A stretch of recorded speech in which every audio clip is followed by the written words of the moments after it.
Voy a leer Juan capítulo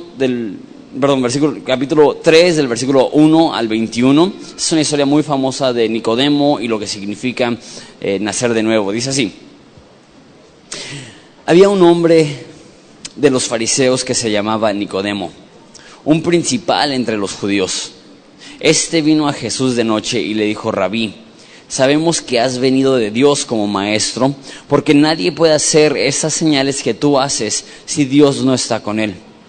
Respondió Jesús y le dijo: de cierto te digo, que el que no naciere de nuevo no puede ver el reino de Dios. Nicodemo le dijo: ¿cómo puede un hombre nacer siendo viejo? ¿Puede acaso entrar por segunda vez en el vientre de su madre y nacer? Respondió Jesús: de cierto te digo, que el que no naciere de agua y del Espíritu no puede entrar en el reino de Dios. Lo que es nacido de carne, carne es, y lo que es nacido del Espíritu, Espíritu es. No te maravilles que te dije que es necesario que nazcas de nuevo. El viento sopla a donde quiere y oye su sonido, mas ni sabes de dónde viene ni a dónde va. Así es aquel que es nacido del Espíritu. Respondió Nicodemo y le dijo: ¿cómo puede hacerse esto? Respondió Jesús y le dijo: ¿tú eres maestro de Israel y no sabes esto? De cierto te digo, que lo que sabemos hablamos y lo que hemos visto testificamos, y no reciben nuestro testimonio. Si les he dicho cosas terrenales y no creen, ¿cómo creerán si les digo las celestiales? Nadie subió al cielo sino el que descendió del cielo, el Hijo del Hombre que está en el cielo. Y como Moisés levantó la serpiente en el desierto, así es necesario que el Hijo del Hombre sea levantado, para que todo aquel que en él cree no se pierda, mas tenga vida eterna. Porque de tal manera amó Dios al mundo, que ha dado a su Hijo unigénito, para que todo aquel que en él cree no se pierda, mas tenga vida eterna. Porque no envió Dios a su Hijo al mundo para condenar al mundo, sino para que el mundo sea salvo por él. El que en él cree no es condenado, pero el que no cree ya ha sido condenado, porque no ha creído en el nombre del unigénito de Dios, Hijo de Dios. Y esa es la condenación, que la luz vino al mundo, y los hombres amaron más las tinieblas que la luz, porque sus obras eran malas. Porque todo aquel que hace lo malo aborrece la luz, y no viene a la luz para que sus obras no sean reprendidas. Mas el que practica la verdad viene a la luz para que sea manifiesto que sus obras son hechas en Dios. Oramos. Padre, te damos tantas gracias por este pasaje, esta historia. Y sé que suena muy básico porque lo hemos leído 1000 veces, que de tal manera amó Dios al mundo que ha dado a su único Hijo. Sin embargo, muchas veces, aunque este es un pasaje memorizado, es un pasaje que no hemos entendido en su totalidad, la profundidad y la hermosura de lo que significa que tú fuiste levantado en el desierto como una serpiente. Entonces, Padre, te pido que nos ilumines en esta mañana, que nos hagas ver a Jesús, que nos recuerdes sus caminos, su amor, su sacrificio. Y Padre, que podamos responder ante tal amor con sacrificio y obediencia. Padre, te pido que llenes este tiempo de tus conceptos, en nombre de Jesús. Amén. Les explico un poco acerca de lo que está pasando culturalmente. De hecho, la historia de Nicodemo es una historia muy interesante. Juan es uno de los mejores escritores de la Biblia. Eso no lo digo yo, eso lo dicen los que estudian literatura y estudian las diversas partes de la Biblia y los diferentes escritores. Y Juan tiene un modo de entretejer historias dentro de otras historias y es tan preciso con su uso de palabras. Y una de las historias más interesantes es la de Nicodemo, porque la primera vez lo vemos 3 veces en el libro de Juan. La primera vez lo vemos como un escéptico, la segunda vez lo vemos como un apático y la tercera vez lo vemos como un discípulo. Y vemos esta progresión en la vida de Nicodemo, de una persona que no cree lo que Jesús dice, que todo lo que Jesús dice lo cuestiona. Jesús dice: debes de nacer de nuevo. Y no es que sea tonto, no dice, al decir, ¿acaso debo de entrar otra vez al vientre de mi madre? No lo estaba diciendo como un niño que no entiende, que llega a una conclusión ilógica. Se está burlando de Jesús. Está diciendo, ¿cómo puedes decir que la forma de ser salvo es nacer de nuevo? La forma de ser salvo es seguir la ley de Moisés, la forma de ser salvo es hacer los sacrificios. Y de cierta forma, Nicodemo está burlándose de Jesús. Por eso hasta Jesús tiene que reprenderlo un poco y le dice que eres maestro de la ley y no entiendes esto. Entonces esta es una conversación muy tensa entre Nicodemo y Jesús. La próxima vez que vemos a Jesús, lo vemos con una persona que cuando están atacando a Jesús intenta comentar a favor de Jesús, pero cuando su comentario es ignorado, él se calla, no intenta defender a Jesús. Y luego ya al final del libro vemos cómo hay un discípulo que está comprometido con Jesús, que es salvo. Sin embargo, quiero enfocarme en esta historia. Dice al principio, en el capítulo 1, que había un hombre de los fariseos que se llamaba Nicodemo, que era principal entre los judíos. Entonces, varias cosas que quiero ver ahí. Uno es que es fariseo. Los fariseos eran los hombres celosos de la ley. Muchos de ellos se memorizaban los primeros 5 libros de la Biblia. La gran mayoría de personas ni siquiera han leído los primeros 5 libros de la Biblia. Empiezan en Génesis y a todo dar.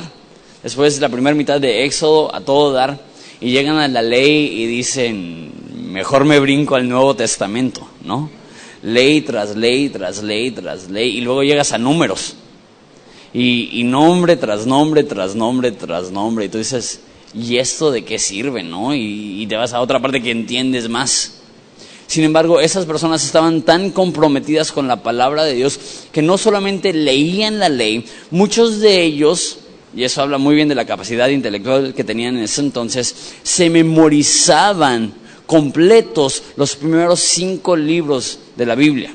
Estamos hablando de 80,000 palabras. Acabo de escribir un libro, fueron 40,000 palabras. Entonces, imagínense que alguien se memorice mi libro y otro libro completo, palabra por palabra. Estamos hablando de un compromiso extraordinario. Con trabajo tú y yo nos memorizamos un versículo, Juan 3:16, ¿no? Ese sí me lo sé, pero de ahí en fuera, al poquito.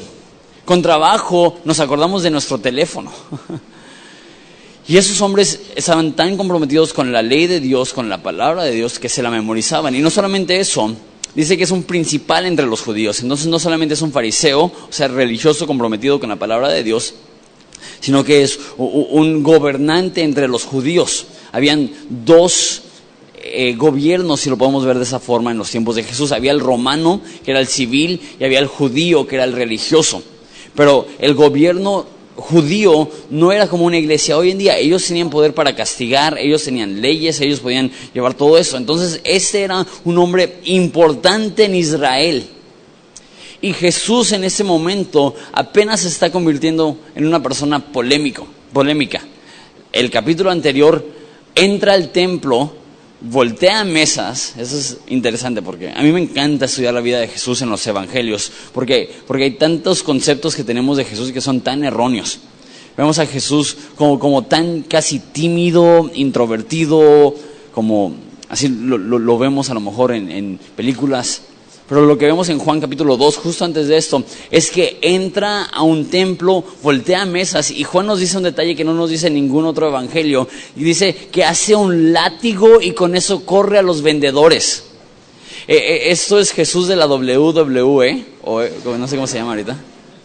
Entrando con la silla de metal y dándole en la nuca a los vendedores para correrlos. ¿Se imaginas en esa escena? No, Jesús no haría eso. Están las Escrituras. Entonces imagínate, Jesús ya se ha convertido en una persona extremadamente polémica. ¿Y qué es lo que hace Nicodemo? Dice versículo 2. Este vino a Jesús de noche. Quiere conocer a Jesús. Tiene interés en saber qué es lo que Jesús dice y quién es Jesús y qué es lo que hace. Sin embargo, tiene miedo de ser visto con Jesús por la figura polémica que es. De hecho, yo creo que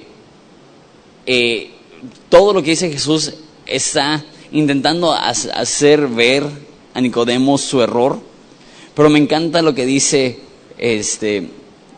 versículo 19, una vez más. Yo creo que este es Jesús como no atacando, pero sí hablando fuertemente a Nicodemo, cuando le dice, que los hombres aman más las tinieblas que la luz, que los hombres permanecen en las tinieblas para que sus obras no sean reprendidas. Y se lo dice a un hombre que viene a él de noche, que viene a él sin que nadie se dé cuenta, porque imagínate que me vean a mí con esa figura polémica, Jesús.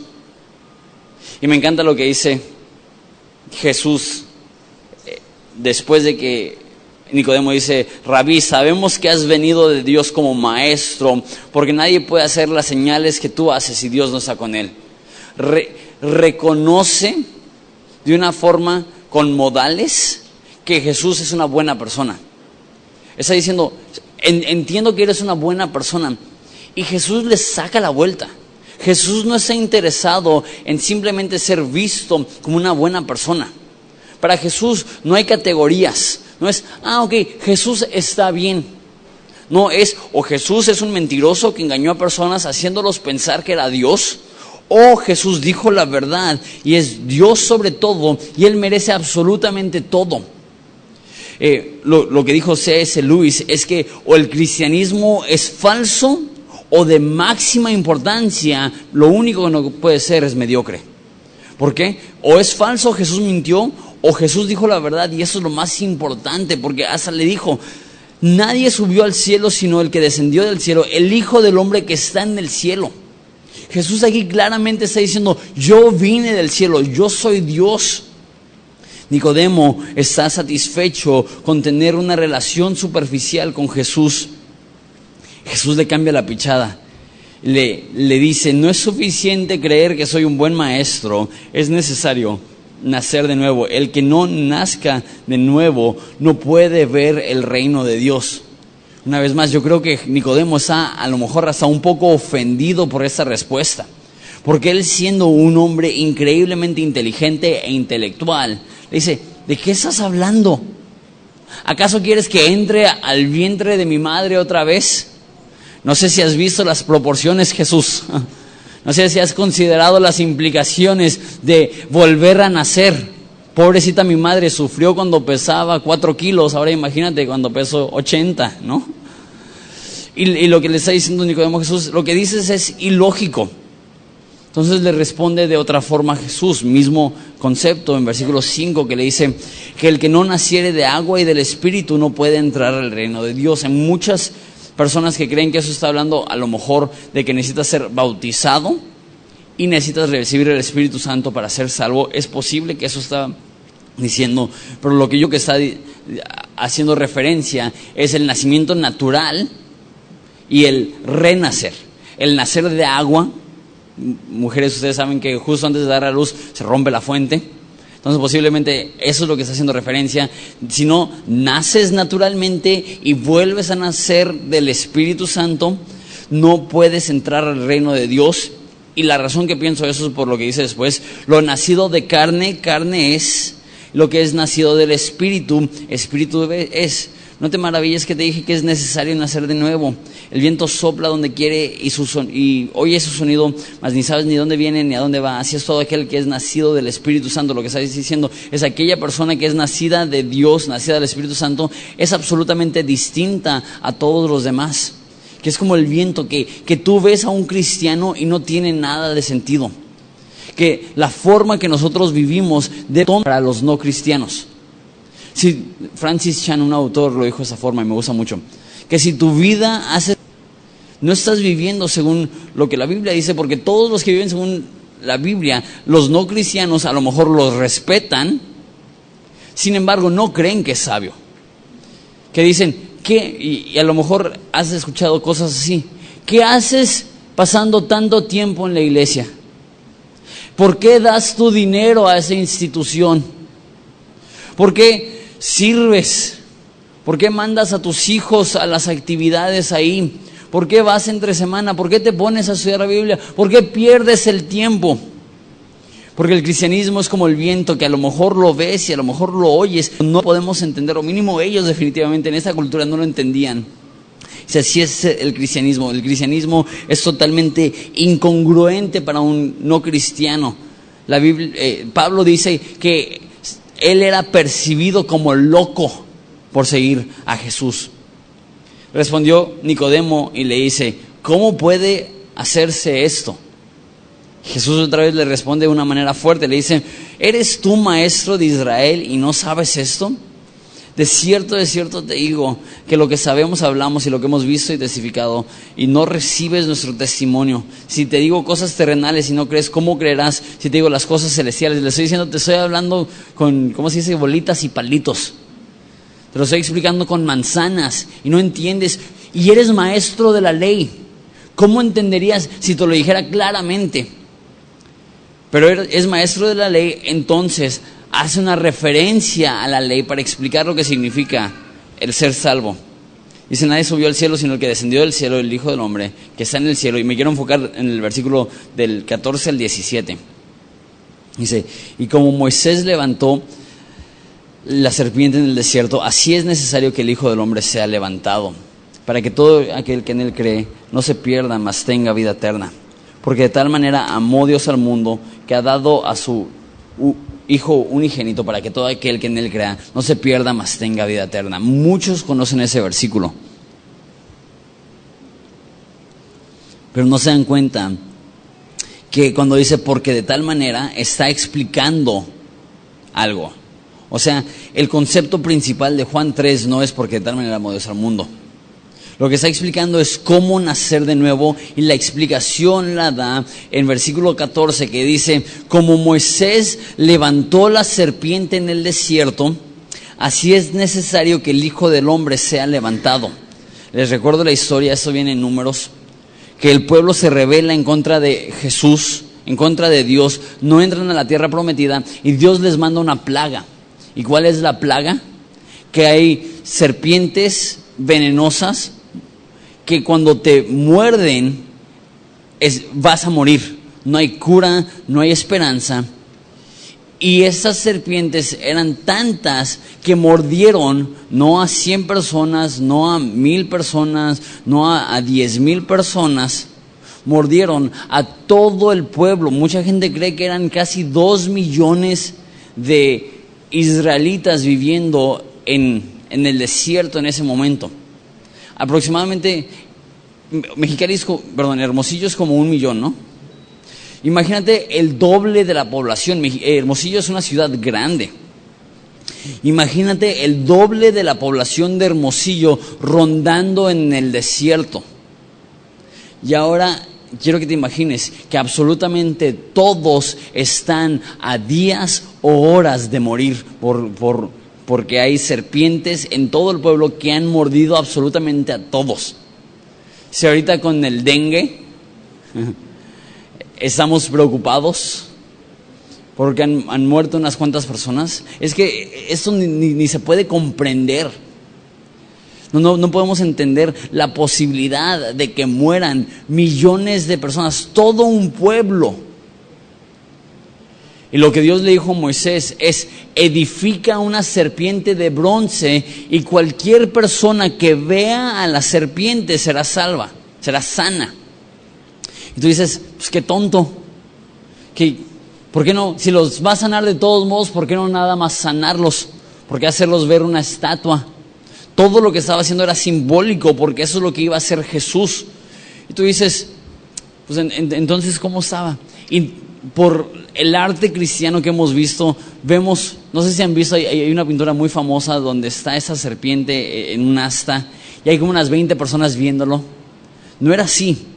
Imagínate que no hay carros y que alguien pone una serpiente afuera de la catedral y todos están por morir y estás literalmente con un malestar tan fuerte que te estás muriendo, y alguien te dice, si vas caminando a catedral a ver un monumento, vas a decir, estás loco, llévame un doctor, ampútame la pierna, hazme algo, pero ¿para qué caminar de aquí hasta allá para ver una estatua solamente porque tú dices que eso es suficiente para ser sano? Y es chistoso porque esto es tan importante que aún ha impregnado la cultura, que el signo internacional, el emblema internacional de la salud, ¿qué es? Es una serpiente en un asta. Hasta hospitales mexicanos tienen este emblema porque representa la sanidad. y caminaban y llegaban y veían a esa serpiente y podían ser sanos, porque creyeron el anuncio de una persona. Ve al centro del campamento, mira a la serpiente y Dios te sanará. Y dice, eso es lo que significa nacer de nuevo. Y a lo mejor tú dices, ¿qué? Dice, como la serpiente fue levantada en el desierto, así es necesario que Jesús sea levantado. Hay tantas similitudes. Una de las similitudes más sorprendentes es que el bronce en la Biblia representa el pecado y el juicio de Dios. Y nos dice el Nuevo Testamento que el que no conoció pecado fue hecho pecado para que nosotros fuéramos hechos la justicia de Dios en él. Entonces, así como el agente del veneno fue una serpiente y lo que estaba matando al pueblo de Israel fue una serpiente, así lo que nos está matando y destruyendo a nosotros, la sentencia de muerte que tenemos nosotros, no es porque nos ha picado una serpiente, es porque tenemos el veneno del pecado corriendo en nuestras venas. Donde cada uno de nosotros hemos pecado, donde cada uno de nosotros hemos declarado guerra en contra de Dios, a lo mejor no conscientemente, pero con nuestras acciones le hemos dado la espalda a Dios, hemos decidido hacer nuestra propia voluntad y no la suya. Y estamos enfermos con un veneno que nos va a llevar al infierno. Y Jesús toma eso. Eso es lo que Martín Lutero llamaba el gran intercambio. Que Dios toma tu pecado y como si fuera una transacción divina, le dice al Padre, mírame a mí como si yo fuera el pecador. Castígame a mí como si yo fuera el pecado. Y el bronce no se puede derretir, ese tipo de metal. Lo que tienes que hacer es golpearlo y moldearlo a través de los golpes. Por eso el bronce representa el juicio. Y en la cruz Jesús fue golpeado por el Padre, es lo que nos dice Isaías 53. Que la razón que Jesús estaba sudando gotas de sangre horas antes de ser asesinado no era porque tenía miedo que lo iban a atravesar con clavos en la mano o ponerle una corona de espinas en la frente. La razón que Jesús estaba tan preocupado y sudando gotas de sangre es porque él sabía que se iba a enfrentar a la ira de Dios. Por eso oró, pasa de mí esta copa. Y en los profetas y en Apocalipsis dice que la copa es la ira de Dios. O sea, cuando tú y yo pecamos, merecemos que Dios nos castigue. Y lo que sucedió en la cruz es que Jesús fue castigado por el Padre como tú y yo merecíamos ser castigados. No sé si entiendes esto. Pero la agonía de Jesús no fue el dolor físico. Me acuerdo una vez que me dijo alguien eso. Me dijo, oye Jonathan, me siento hasta mal preguntando, pero ¿tú crees que Jesús fue la persona que sintió más dolor físico al ser clavado a la cruz? Porque he leído de otros métodos de tortura que se escuchan peor. Los romanos hacían, bueno, no les quiero poner una imagen visual asquerosa, pero una de las formas de torturas más fuertes que tenían es que los colgaban de los tobillos y los cortaban en medio. Todos los órganos vitales los tienes aquí, entonces no morías hasta que llegaban hasta tu pecho. Entonces Jesús, personas dicen, o esa persona me dijo, eso se escucha peor que crucifixión. Y se sentía mal diciéndolo porque, pues no, obviamente nadie ha sufrido como Jesús. La realidad es que miles de personas fueron crucificadas. Hubo una rebelión de un pueblo romano en contra de Roma. Y lo que hicieron es que crucificaron a todos los hombres de esa ciudad en una carretera. Y por 1000 kilómetros había hombres crucificados.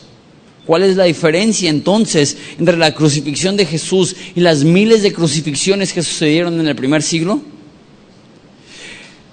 Lo que estaba pasando ahí era más que meramente físico. Era Jesús pagando por nuestros pecados, pagando por nuestra culpa. Y por eso Jesús en la cruz, ¿qué es lo que dice? Dios mío, ¿por qué me has desamparado? Porque el Dios del cual él solamente había recibido afecto, amor y cariño, ahora le estaba castigando, juzgando y destruyendo. Por eso estaba agotado, con sed. Y la pregunta es, ¿qué padre haría eso? ¿Qué padre estaría dispuesto a dejar que su hijo pasara eso? Y es en ese contexto que dice, para que todo aquel que en Él crea, así como los que creen en el reporte, ve a ver la serpiente y será sana. Todo aquel que en Él crea, todo aquel que dice, ve a Jesús, ve su sacrificio, cree que fue a tu favor y puede ser salvo. Porque de tal manera amó Dios al mundo que ha dado a su Hijo unigénito. Eso no lo entiendo. Esto es un amor que no puedo comprender. Y no es que el Padre rechazó a Jesús porque era un acuerdo desde antes de la fundación del mundo, que harían esto juntos, que ese iba a ser su modo de alcanzarte a ti y a mí. Y Dios sabía que recuperaría a su Hijo después de la resurrección y después de la ascensión. Sin embargo, estaba dispuesto a atormentar a su Hijo para que tú no tuvieras que pasar por tormento. No sé cuántos padres de familia hay aquí.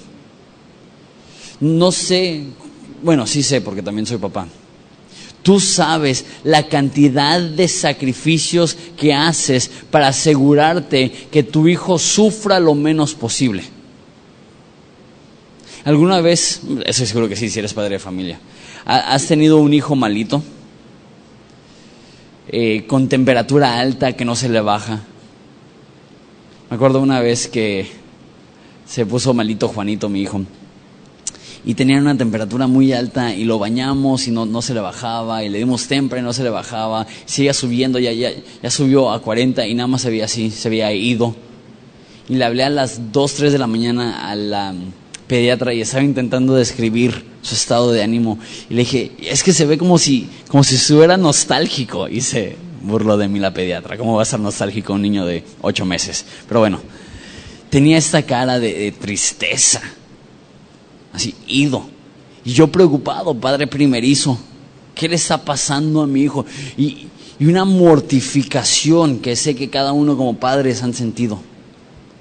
Ahora imagínate, deliberadamente permitir que tu hijo pase el tormento de enfrentarte a la ira de Dios, del ser expuesto públicamente y públicamente humillado. Y Dios estaba dispuesto a hacerlo y Jesús estaba dispuesto a hacerlo. ¿Por qué? Por amor al mundo. Porque de tal manera amó Dios al mundo que ha entregado a su único Hijo. Y eso me demuestra lo comprometido que está Dios con salvarte a ti, con buscarte a ti, con procurarte a ti. Por eso dice Pablo que si Dios no escatimó ni la vida de su propio Hijo, ¿cómo no nos dará en Él todas las cosas? Dios sabía que para tenerte a ti como su hijo, le iba a costar la vida de su único hijo nacido de Él. Que para adoptarte a ti tenía que perder, mínimo temporalmente, la vida su hijo. Yo hubiera mandado a la humanidad por un tubo. Si yo fuera Dios omnisciente, o sea que todo lo sabe, y sé que un día la humanidad le pondrá una bolsa sobre la cabeza a mi hijo, le escupirá, le dará una bofetada y dirá, profetiza quién es el que te golpeó. Yo mando un rayo y una bomba atómica que consume la humanidad. Y Jesús, en vez de destruir a la humanidad, destruye a su Hijo quien ama para darle una oportunidad a la humanidad que crea en Él, que sea salvo. Que Jesús fue tratado como serpiente para que tú y yo fuésemos tratados como familia de Dios. Porque de tal manera amó Dios al mundo que dio a su único Hijo, para que todo aquel que en Él crea, que ponga los ojos sobre Él diciendo, su sacrificio es suficiente, su amor es suficiente, su perdón es suficiente, su vida fue suficiente, esa persona será salva. Y eso nos demuestra el corazón de Dios, el corazón de Jesús, que Él no envió a su Hijo a condenar al mundo, versículo 17, sino para salvarlo. Porque todo aquel que en Él cree no es condenado, pero el que no cree ya ha sido condenado porque no creyó en el hombre del unigénito Hijo de Dios. Esa es la condenación, que la luz vino al mundo y los hombres amaron más las tinieblas que la luz, Porque todo aquel que hace lo malo aborrece la luz para que sus obras no sean reprendidas. Mas el que practica la verdad viene a la luz para que sea manifiesto que sus obras son hechas en Dios. Y termina esto diciendo: la razón, Nicodemo, que tú no vienes, que tú no crees, que tú no recibes, que tú no encuentras perdón, que tú no encuentras salvación, es porque aunque eres visto como bueno, aunque eres maestro de la ley, aunque eres fariseo, aunque eres gobernante judío, amas más tu pecado que la luz, amas más la mentira que la verdad, amas más tu vida secreta que tu vida pública. Y esa es una llamada de atención y una alerta a cada uno de nosotros. Que Jesús ofrece salvación a quien sea, pero es imposible recibir esa salvación sin que eso produzca en nosotros un cambio tan grande que hace que demos la espalda a las cosas que nos alejan de Jesús. De eso lo hablé ayer del joven rico, que Jesús le dijo: ¿quieres ser salvo? Vende todo y sígueme. Entonces, ¿qué? ¿Creemos que para ser salvo necesitas venderlo todo? Y si todavía tienes tu casa o tu carro o tu ropa o tu comida en el refri, entonces no eres cristiano. No. Pero lo que Jesús le estaba diciendo es: no estoy dispuesto a ofrecerle perdón a alguien que no está dispuesto a amarme por encima de todo. Y no es que tu amor produce el perdón de Jesús, pero Jesús reconoce que es imposible perdonar sin que haya una transformación absoluta. Es imposible que Dios salve sin que vaya acompañado de transformación. Es imposible que Dios dé gracia para salvar y Dios no dé gracia para ser transformado. ¿A qué llego? Nosotros abrazamos nuestras vidas, nuestras metas, nuestros planes, nuestros sueños, nuestras ambiciones. Y muchas veces la razón que no lo soltamos es porque creemos que Dios no nos ama. Eso creo yo era el caso con el hombre rico. Amamos más las tinieblas que la luz. Jesús dice: ven. Jesús dice: ven, yo te ayudo. ¿Tú crees que no vas a poder soltar esa adicción? Él dice: yo te ayudo. ¿Tú crees que no vas a poder soltar esa relación malsana? Él dice: yo te ayudo. ¿Tú crees que no vas a poder soltar este mal hábito? Él dice: yo te ayudo. ¿Tú crees que no vas a poder soltar esta vergüenza y este pasado que te tiene atado? Él dice: yo te ayudo. Y Jesús ofrece luz, verdad, perdón, salvación para todo aquel que crea en Él. Pero jamás disfrutarás la totalidad de una relación con Dios. Y yo diría que si no has cedido todo ante Jesús, es que realmente no has conocido a Jesús. Es como dijo Spurgeon, que una fe que no ha transformado tu vida no ha salvado tu alma. Y puedes ser como Nicodemo, de repente hablas con Jesús. Puedes ser como Nicodemo, conoces la Biblia. Puedes ser como Nicodemo, eres reconocido como una persona buena. Sin embargo, tu vida no ha sido transformada porque tu alma no ha sido salva. Y no estoy diciendo que la mayoría o alguien, pero a lo mejor llevando años de cristiano y conoces un chorro de Biblia, pero aún Jesús no ocupa el primer lugar de tu corazón. ¿Cómo no amar por sobre todas las cosas a aquel Dios que nos amó lo suficiente para entregar aquello que era más importante para Él, la vida de su propio Hijo? Porque de tal manera amó Dios a su Hijo, amó Dios al mundo que ha entregado a su Hijo, para que todo aquel que en Él crea no se pierda, sino tenga vida eterna. Quiero invitarte a que te pongas de pie, por favor, vamos a orar.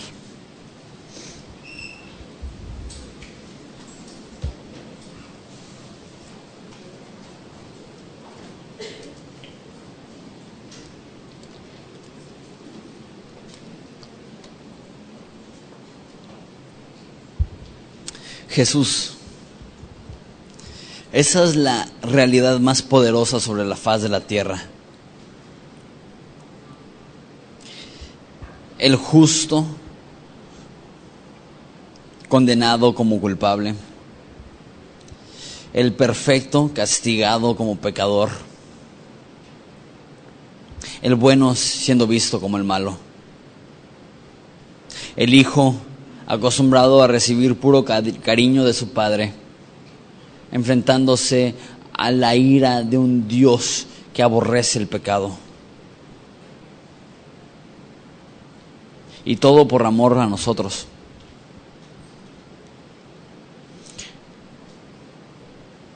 Padre, ayúdanos a valorarte como la gema y joya que eres.